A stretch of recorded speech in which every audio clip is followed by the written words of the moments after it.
Is the iPhone 16 Pro Max enough to replace a mirrorless camera in 2025? In today's video, we're going to discuss if the newest and shiniest iPhone is capable of replacing a mirrorless camera for the everyday Joe. If you are excited, drop a like down below, subscribe to the channel. Let's compare these two beasts, shall we? The iPhone 16 Pro Max is the best, nor the best, camera phone in the world. But is it enough to replace a mirrorless camera in 2025? These two devices are completely different, but they cost the same. But here's the catch. The iPhone 16 Pro Max is much more than just a camera. So if you want simply a complete device, this is a no-brainer. But whenever you compare cameras, you need to actually compare sensor size. And the iPhone 16 Pro Max has a much smaller sensor size than a mirrorless camera. And then of course, a mirrorless camera has a much more complexity than an iPhone. The iPhone comes with 3 different lenses. It has a 24mm, a 16mm, and in the case of the iPhone 16 Pro Max, you have a 120mm telephoto lens. While with a mirrorless camera, depending on which one do you buy, this case is the A6000, but I'm going to compare to my A6700, the newest and shiniest A6 in the lineup. This is an interchangeable mirrorless camera, so you can change the mirrorless lens that you have. Again, you can take it off and you can choose it, you have the sensor right there. Of course, with the iPhone 16 Pro Max, you cannot do this. So in terms of versatility, practicality, the iPhone wins. But in terms of different choice and personalization, customization, and of course, professional work, a mirrorless camera is a no-brainer, still in 2025. But here's the thing, if you are watching this video, you are probably not a professional, because if you are, you know the answer already, buy the mirrorless camera. But if you are the average Joe that wants to travel, wants to go around, record memories, but still does not know if he should do it on the iPhone, if the iPhone is enough, or if the mirrorless camera is still very worth it, then this video is for you. Let's compare sensor size, shall we? In terms of specs, the iPhone 16 Pro Max has 3 different sensors like I was talking about. Again, a 24mm main lens, a 120mm telephoto, and a 16mm ultra-wide lens. This has 2 40-megapixel sensors, so the ultra-wide and the main sensor, and a 12-megapixel telephoto. While with the A6700 that I'm going to compare my iPhone with, has a 26-megapixel sensor, with variable interchangeable lenses and a whole different market for you to choose. Again, these are very complex cameras, these are very complex devices. If you are not ready to buy any type of this world, if you're not ready to go deep and study this, don't buy a mirrorless camera, go for the iPhone. But the 26-megapixel sensor is definitely something for you not to toy with. This is a big sensor. It's a CMOS sensor, takes beautiful photos, beautiful videos with very nice bokeh. Again, this is the newest and shiniest Sony camera on the A6000 lineup. And this has tons and tons of AI features, especially this has 4K 60 frames per second. This also has incredible photos. And of course, this is a professional level camera. This is an hybrid camera, so focuses on video and photos. Again, the iPhone is a completely different beast. This is a computer on your wrist, it's a computer on your pocket, but it's also, of course, a camera. And nowadays, people use the iPhone as a recording device and as a sharing device, something that the camera cannot be. So, if you are looking for all-in-one, something that you can take photos with, something that you can share photos with, the iPhone is definitely the best choice. But again, the camera does not fall down, because this takes incredible shots, incredible video, and if you require that for your work, or you want to take the best possible shots and the best possible video for your memories, then again, the camera might be the best option. But there are some big catches on the camera side that you don't need to actually care about with the iPhone, especially with the way that you export the photos and videos. You still need to use an SD card, and if you are not ready to use an SD card, or you think you will lose them, or you think it's going to be a problem, then don't use the mirrorless camera, because this is going to be a more complex device. It's not a point-and-shoot camera. It's actually this. You can take point-and-shoot photos, but you need to convert them to your computer. So you need to bring your SD card slot, put them on the computer, transfer the photos to the computer, analyze them there. While with the iPhone, take them there, upload it to the cloud, and that's it. In the case of my camera, the Sony A6700, you have the option to connect your camera with your iPhone or your phone and transfer the photos directly from there.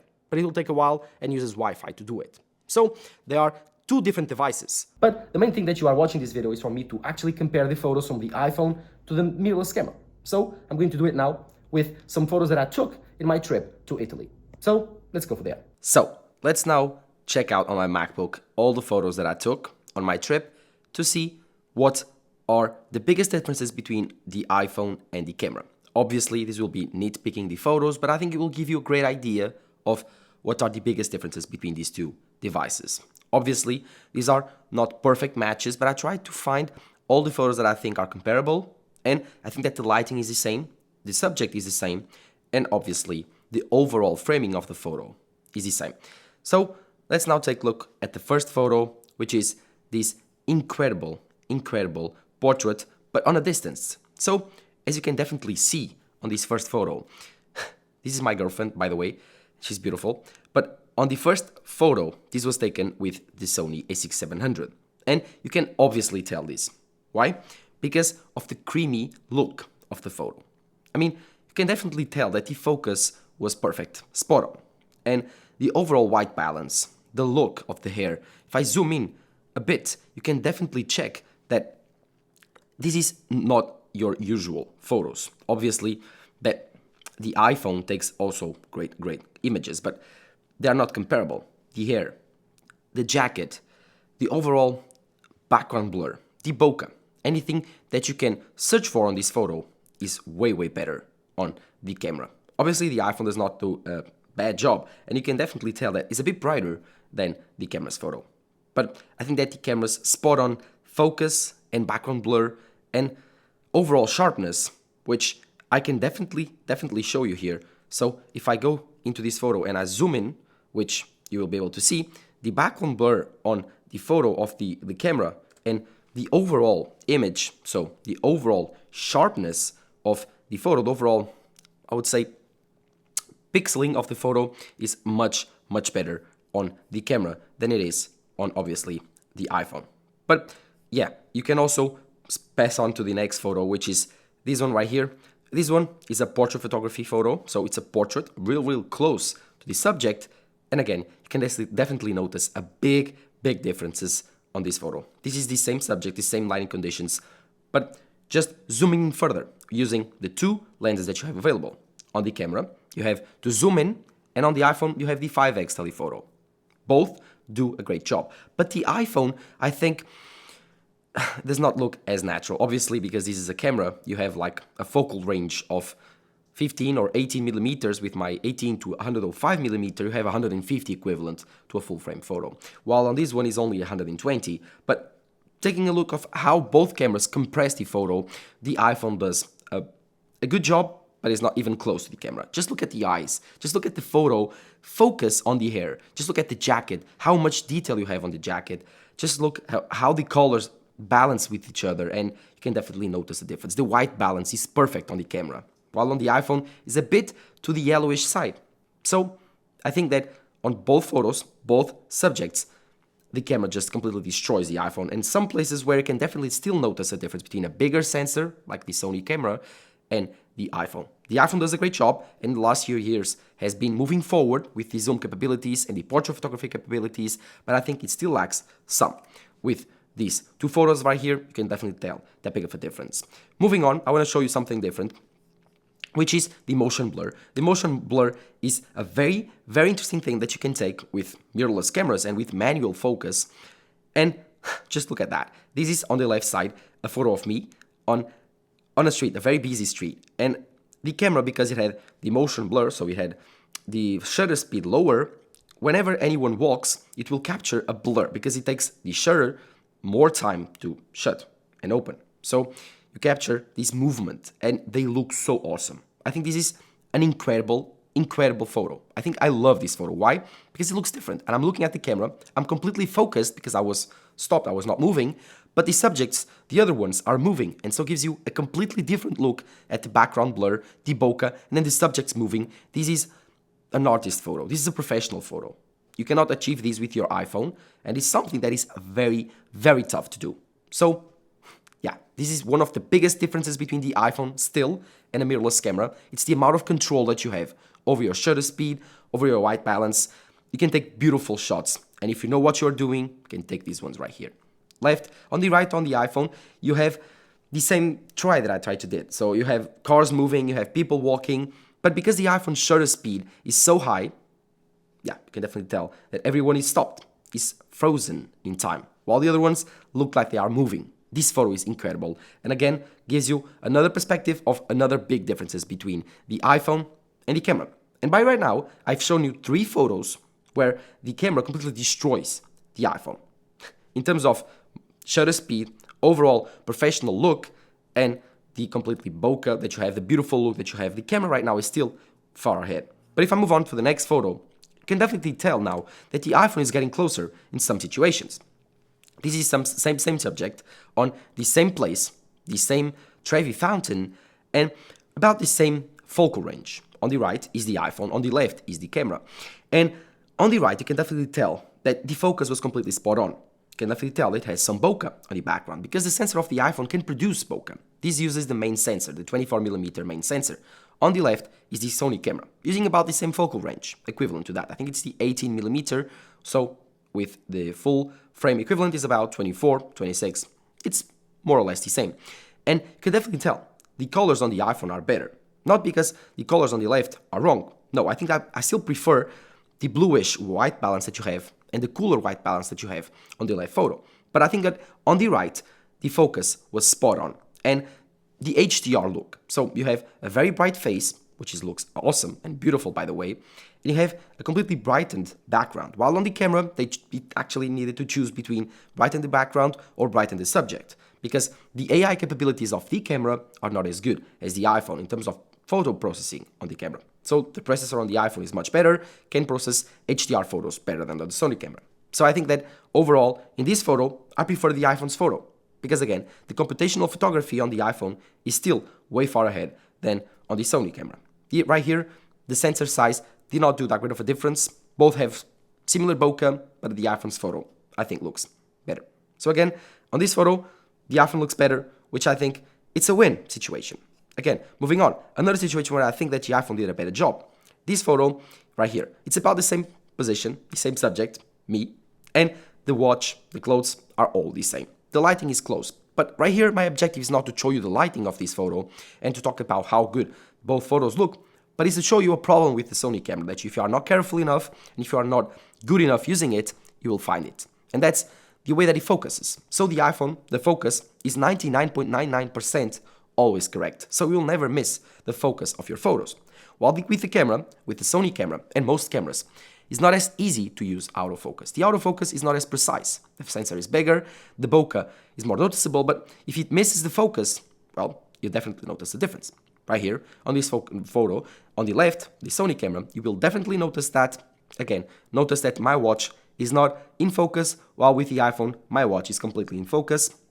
Notice that my face is not focused, while with the iPhone it is. The same photo, the same pose, the same subject, but again, one, the camera missed focus, and the other one, with the iPhone, it didn't. So, if you are not, again, like I told you, if you are not a professional, if you are a beginner, if you don't know how to use your camera right, then the iPhone might be the better tool, because it's so much more intuitive and easier to use, and better for beginners. Moving on for the next photo, right here, we have another focal range, another example of how both photos look different. Again, right here, the camera does a great job, goes back, fixes the photo, and yeah, the focus is completely right. And obviously, if you get the focus right, if you get the lighting right, if you get the white balance right, the camera will do a much better job. On the right, the iPhone's camera does a more warmer tone, while the Sony gives you a bluish tone, a cooler tone. As you can see, here is probably the biggest difference. Of course, the bokeh on the iPhone is less noticeable, but it's still available, less noticeable than on the camera. But again, right here, I just want to show you the different white balanced choices. The iPhone gives you a warmer look in every photo, while the camera always gives you a cooler look. I think I prefer the cooler look of the camera. Moving on from subjects, now you have these right here. This is a Trevi fountain in Rome. Again, all of these photos were taken in Rome. And right here, you can see another example of how the iPhone does better with lighting conditions. If you don't know how to use your settings correct on the camera, you'll have these problems. So this photo is underexposed on the camera on the left side, completely correctly exposed on the iPhone. The iPhone exposed this photo, on the left was me. I did a poor job exposing this photo, so it was underexposed, while with the iPhone, perfect at the first try. But this is the issue with the cameras. If you are not used to using it, if you are not familiar with it, if you are not, I would say, trained to do it, then the iPhone is much more intuitive and much better, much better for your average consumer. But if you know how to use a camera, guys, you can take beautiful, beautiful shots. Another example is right here, this portrait photography. The iPhone did a great job with the telephoto lens again, but the camera just has a completely different look. But it looks much better. The compression of this subject with the background is so incredible, and the natural bokeh. Again, this photo is beautiful. Credit to the subject, but still, this is an awesome photo on the camera side. The iPhone did a great job, but you can definitely notice that the iPhone's telephoto shot is a bit less sharp than the camera. The camera is always very sharp with that big sensor. That's the biggest difference. Whenever you switch sensors on the iPhone, you will lose quality because the main sensor is big and has tons of megapixels, tons of quality, but the sensor on the 5X telephoto is not as big and it's not as sharp. So whenever you switch focal ranges, you will notice that difference. While with the camera, it's an interchangeable lens. You can zoom in, zoom out. It's always the same sensor, so that's a big difference. But again, most people will probably notice that in everyday life. At night, it's something that it's different because at night, well, the bigger sensor makes a lot of a difference. This is another portrait photography. On the right, you have the iPhone. On the left, you have the camera, and you can definitely tell the difference. The left photo is much better, much more detail. The bokeh is still there. The colors are completely right. The white balance is perfect. You can tell that the face is very clean, beautiful, like it should be. On the right, you can definitely tell that the face is a bit dark, too dark. The detail, the blur, the overall grain on the photo is much more noticeable, and even though the iPhone has incredible computational photography, you cannot compete with a bigger sensor, and that makes a big difference whenever you are taking photos at night. With buildings, it's different. Here, these are the Pantheon on Rome, and on the right you have the iPhone, the left you have the camera. You can't notice that big of a difference, especially with wide photos like this one from buildings. The camera does a great job, but the iPhone is still an amazing photo. And so even inside, you can definitely tell that the camera, you have a different look always. You always have different compression, but they are still very close. And right here, you can definitely notice that on the right photo, the iPhone's photo, it's more sharp than the left. The left looks better. It has this compression, it has this look that it's difficult to explain, but the photo on the right is sharper than the cameras. So right here, inside with the poorer lighting conditions, I think that the iPhones look a bit better. As you can see, in some photos, the iPhone wins. In some photos, the camera wins. But most of the time, whenever you don't take a good photo with a camera, it's your mistake, not the camera mistakes. Sometimes it is, because it doesn't have any type of computational photography, but most times it's your fault. While with the iPhone, most of the time it's the iPhone's fault whenever he misses a photo. Moving on for the next photo, I think that right here, it's a big difference that you can definitely notice on the iPhone and the camera. This is a telephoto shot, so this is a shot where you can definitely notice the biggest difference because I zoomed in very far away. I think it's 150 millimeters on the camera on the left, and on the right was the 5X telephoto. And here you can definitely tell the compression, the bokeh, the amount of detail that you have on the building on the left, which is, I think, if I'm not wrong, Vatican City. It's St. Peter's Square and St. Peter's Church, while on the right you have another beautiful building of the photo, but not as sharp, and the compression and the way that it looks. If you want to take these types of shots, especially portrait photography, especially 5X telephoto shots, especially telephoto shots with the camera, you will definitely notice the most amount of difference. If you move on for the wide shots with the 24mm on the iPhone, then it's a different story, and the difference won't be as big. But again, another example right here. This photo, which one is which? Very hard to tell. Again, the left is the camera, the right is the iPhone, but this photo is very similar. Another example how the iPhone has gotten even closer to the camera. So, if you take lots of these shots, and most shots that you take, the differences will be noticeable, but justifiable? That's the biggest question. Again, if I move on to subjects like people, the story is different. Left camera, right the iPhone. And right here, the camera did another amazing job with the lighting conditions. My shirt is just beautiful exposed.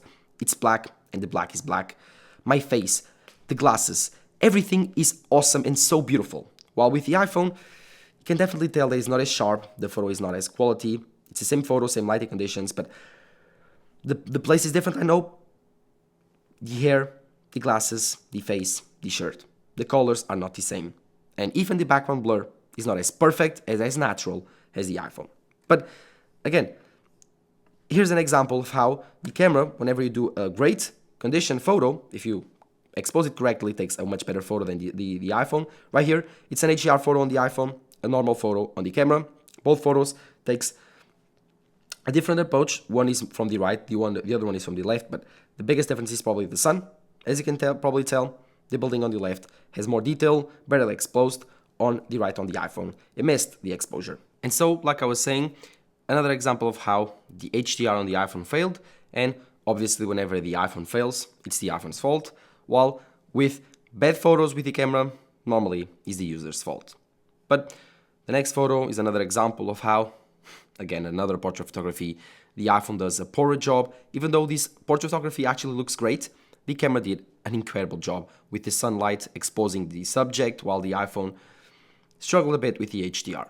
The next example, that was my girlfriend. This is me, the same position, the same places. Again, camera did great job. The iPhone, not as great. And definitely, the portrait photography capabilities are still much better with the camera. Building capabilities, definitely different. Because here, the camera did, or at least I did, a bad job exposing the photo. So the iPhone did a beautiful building photo of the Colosseum. Incredible. I think this is the best photo that the iPhone took the whole trip. It's breathtaking. Incredible job. Exposed the building right. Exposed the sky right. Incredible HDR photo. While with the camera, well, I think it looks great. The composition is great. But it had some troubles exposing the Colosseum. So I think I prefer the iPhone's photo right here. At night, there's no competition like I told you. The right photo is the telephoto shot with the iPhone. The left is with the camera. And right here, the camera did an incredible job. The building in the back perfectly exposed. My face at night, very difficult to actually focus on my eyes, and the camera did an incredible shot. Obviously, this is a Sony camera, so it does a great job focusing on the subject. With my girlfriend, the same story. The right, it's at night with the iPhone. The left with the camera. The background blur, the bokeh are completely unmatched with the camera. Obviously, much more creamy on the back, and even the eyes, you can see that are much sharper on the camera. To finalize, here another building shot of the Vatican City. Again, very close. Whenever you take building photos that with the wide lens, they are very close. They are very sharp. The differences are the iPhones are a bit warmer, the cameras are a bit cooler and bluish to the side. And so I think that this photo summarizes well this video. On the left, you have a portrait photo from the camera. On the right, you have one from the iPhone. And you can definitely tell the difference between the left photo and the right photo. The left is cooler. The right is warmer. The left has more bokeh, more natural bokeh. It's sharper. The focus is better. And the compression of the subject is different. While on the iPhone, it's warmer. It's great, but it's flatter because it doesn't have as much bokeh. And the subject has a different compression. It looks a bit larger in life than on the left. So I think that right here, you have the perfect definition between the camera and the iPhone. The camera is still better. The iPhone still does a great job. So I think that the iPhone is still great for the average consumer. The camera is still the best option for professionals. In sum, if you are going to buy something that is more practical, something that it's easier to use, then buy the iPhone 16 Pro Max. I think we are at the point where the photos that this iPhone can take are close. They are like 65-70% close enough for the mirrorless camera for me to justify to recommend it to consumers. Yes, if you are an average consumer, I completely agree that you should buy the iPhone and not a mirrorless camera. Unless you are a fanatic, unless you are someone that actually loves this as a hobby, buy the iPhone. You'll be much better served with it. The iPhone carries with it some problems. First, there's no way for you to interchange the lenses, so there's no way for you to add more lenses than the ones that you have. You can buy external lenses for the iPhone. Those are not as good. Those degrade the quality of the photos, and I wouldn't recommend them. I have several of them. I have two from a Sandmark brand. I did a short on them. They are not bad, but they degrade a bit of the quality. While the mirrorless camera, you require to buy mirrorless lenses. This is an APS-C sensor. This is a smaller sensor, so it's smaller than the normal full-frame sensor. These lenses are cheaper, but still, you need to buy them. They are expensive. They cost $300, $400, $500, plus the camera body. So this is more like a $2,000 investment, while the iPhone is like a $1,400 investment. So at the end of the day, it's tough to choose. But if you are the average consumer, I would say buy the iPhone again because of the price, because of the all-in-one capabilities, and because this is a full computer on your pocket, while the mirrorless camera, in 2025, it's more of a hobby device, or something that you are passionate about. This is more of a toy, not a tool that you should bring to your vacations. Again, it's a tough choice for me to decide. in my case, because I love to take photos and videos, and in my case, I still decide to go for the camera. That's because I love this hobby. But for most people, definitely go for the iPhone 16 Pro Max. So if the question was, can the iPhone 16 Pro Max replace a mirrorless camera in 2025? Oh well, yes it can. This is one of the best, nor the best camera phone in the world, and in 2025 takes incredible shots that you will be very, very happy to record your memories with. Thank you guys for watching, drop a like down below, subscribe to the channel. This was another comparison between the iPhone and a mirrorless camera. Wait for next year to see another one. Thank you guys for watching, drop a like down below, subscribe to the channel. Bye bye.